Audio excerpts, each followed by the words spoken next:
I want to make a video on COVID-19 burnout. It is it's really crazy when you reflect on what we've all been through for the last 6-7+ months and how much the world has changed. You know, all these little things that we used to be able to blow off steam doing, whether it's, you know, going to watch a comedy show or, you know, going out with friends or, you know, going out to dinner, you know, without having to wear a mask and, you know, just being able to be more spontaneous and do things to kind of blow off steam. You know, now it feels like everything's kind of mushing together. You know, it's like your work and your life, especially if you work from home, starts to blend. You know, you start to maybe spend, you know, unhealthy amounts of time working. You start, and when I say unhealthy, I mean, you know, where you actually start to lose consciousness and you just start working for the sake of having nothing better to do. And it really builds up to this feeling of, I don't know if it's depression or fear or anxiety. You know, the best word to really use is burnout, right? It's just like, just burnout, right? And when everything mushes together with your life, it's really hard to pat yourself on the back for all the things you are doing. So the first thing I try to do is first, you know, just start with what you did today. Start with what you did yesterday. Start with what you did the day before and pat yourself on the back. Come on, you have to. We all have to. I'm making this video because this is a constant thing I'm going through personally right now. Is I'll have like a week of okayness and then I'll go through a week of not okayness, where I'll feel burnout. You know, and it's harder to delegate stuff because you're not in the office with people as frequently. You know, you have to social distance. It's harder to, you know, it's harder to give things up. You know, it's harder to collaborate if you don't have communication systems to do that. So I'm bringing this up because the way that I kind of scratch this itch, which somewhat works consistently, is number one, just looking at what are the things I did accomplish today? What are the things I did get done today, right? And then write those down. You know, when you write them down, you're patting yourself on the back for the things you did get done, rather than focusing on all the negatives, right? The next thing I do, so step one is always look at the things you accomplished today, look at the things you accomplished yesterday. Now, if you feel like you got distracted midday, that's what a lot of people are complaining about right now, including myself, is the culprits of distraction. Meaning, now that a lot of people are working virtually or working in empty offices, you know, when you go and check your email and it turns into a 45-minute tirade of replying to emails, and, you know, there goes almost an eighth of your working day, you can feel some guilt. You can feel like you didn't accomplish a lot throughout the day. You can feel like you're behind the ball. My question is, what are the one or two things you did do early in the morning, right? And you have to pat yourself on the back for those things. Like, did you help come up with the next 2 or 3 moves for your company? Did you help come up with the next 2 or 3 moves for your health, right? These things are way more important than checking email. And sometimes the most important tasks take the shortest amount of time. They're decisions, right? You got to pat yourself on the back for these. This is what I always come back to. The next step, after you've audited your progress from the past day, 2 days, 3 days, and written those things down, what you did accomplish, the next thing I do is I go through my gratitudes, right? I go through my life gratitudes. I go through my business gratitudes. And I try to make sure I'm living in the present moment, right? I try to make sure I'm actually in the present moment. Because oftentimes you can feel like you're in the present moment, but if you really take a step back, you'll realize that You're just wrapped up in future projections of things that could go wrong. Or you're still carrying residual stress with you from an email you received earlier in the day. I know today, for example, I had a phone call that went bad. Probably threw me off for, 90 minutes. Just from one phone call that went bad that was like 15 minutes long, threw off my day for 90 minutes. I felt like, what the hell happened? I felt like I had to craft a response. And then, my whole day goes off track. Instead, I got to be grateful that I even have people to talk to, right? That I got to be grateful that people are calling my business, right? In the first place.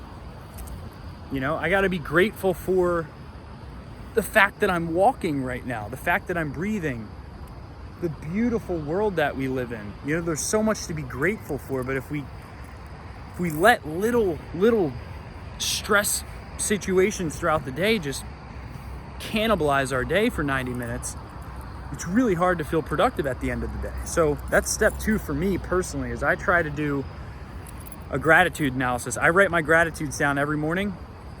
Whenever I get into a funk, I write them down again. I write them down again. I write them down again. Next thing is taking a walk outside like this, right? I'll get out of my business clothes, get in my comfortable clothes, right? I'll just walk outside. I'll get the dog, right? There's nothing like kids or dogs that bring you into the present moment, right? So I'll just come outside. I don't care if it's 4 p.m. I don't care if it's 3 p.m. Doesn't matter to me. What matters to me is feeling like I'm on my A game, right?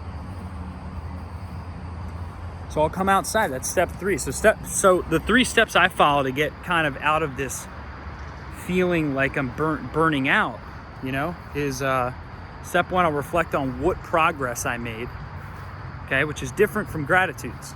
Next, I'll write down the things I'm just genuinely grateful for in my life, whether it's health, relationships, business. And then third, I'll just come outside. I'll come outside. If it's raining outside, I'll go walk on the treadmill, okay? Even making videos like this can be therapeutic, The 4th step that I always take is I always look at my calendar and try to ask myself, am I doing things that I was born to be doing, right? Or am I still lying to myself? This is a constant process of self-realization where I'm always looking at my calendar and going, man, I spent 30% of my day doing this. I'm supposed to be doing this. I come to life when I do this. Why am I lying to myself doing that when I should be doing this, right? And usually that hits me like a ton of bricks. The uncomfortable thing on the other side of that is it means you're gonna have to give something up. You're gonna have to tell someone in your circle, whether it's a loved one, whether it's someone in business, you're gonna have to tell someone, hey, I'm not doing this anymore. When I do this, it throws off my entire day. So that's called an activity inventory. Look through your calendar, make sure that you're not spending time on the wrong things. If nothing's in the calendar, it's hard to do that. So you gotta go back retroactively through your calendar and write down the things you actually did throughout the day. That's called the activity inventory.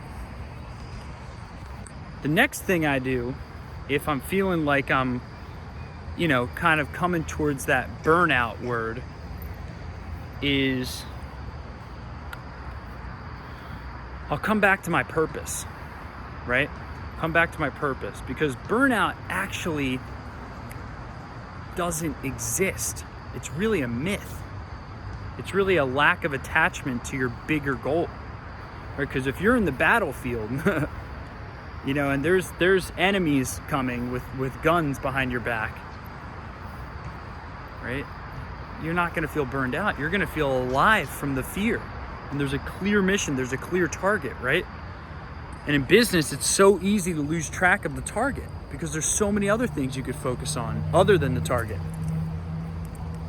So I'll refocus on the target. And that's how I write down my goals every day. That's why I write down my goals every day, is to look at wait a second, where am I going here, right?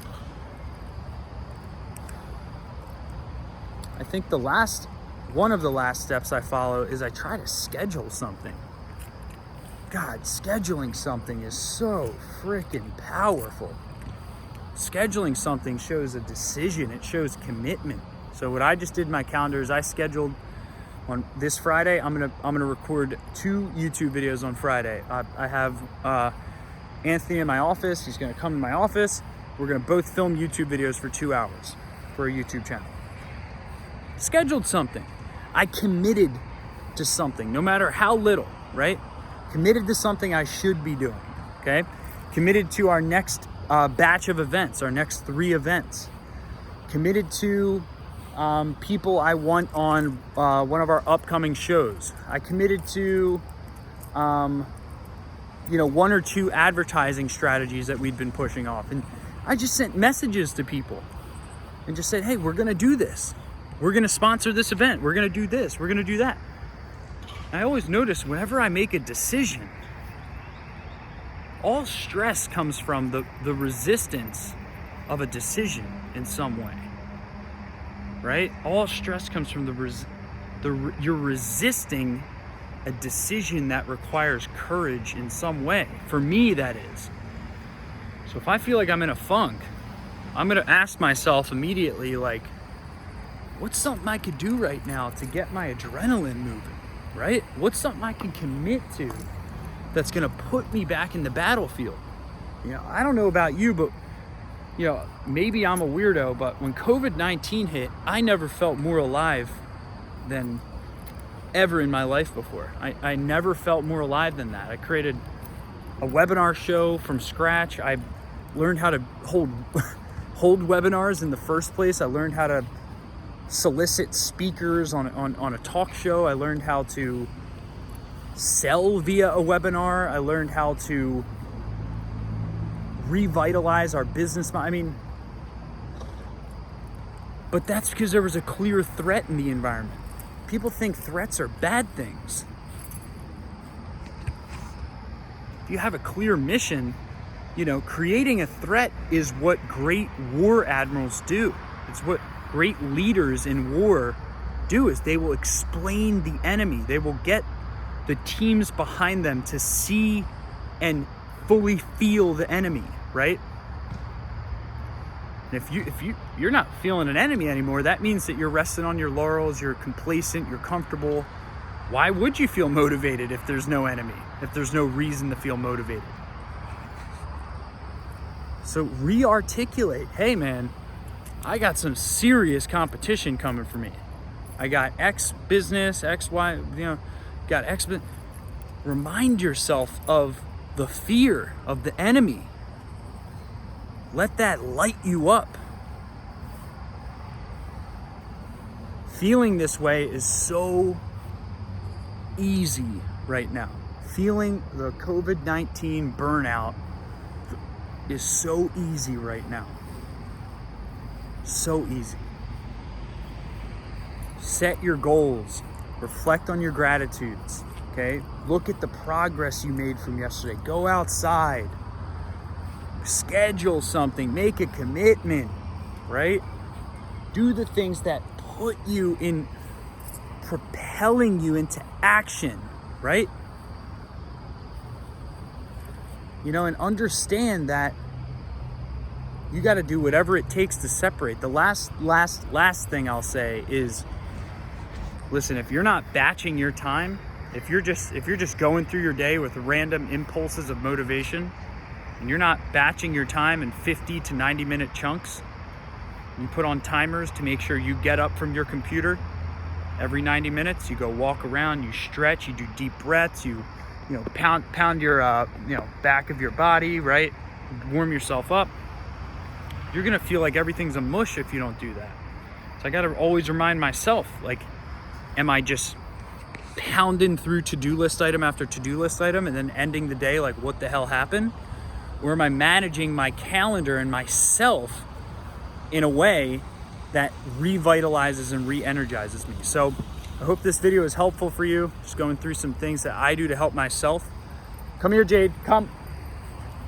going through some things that I do to help myself through COVID-19 burnout. A lot of people are going through tough times right now because we're past the excitement period here in the COVID-19 world. So, you know, stay strong and refocus on the target. And if I can ever help you in any way, let me know.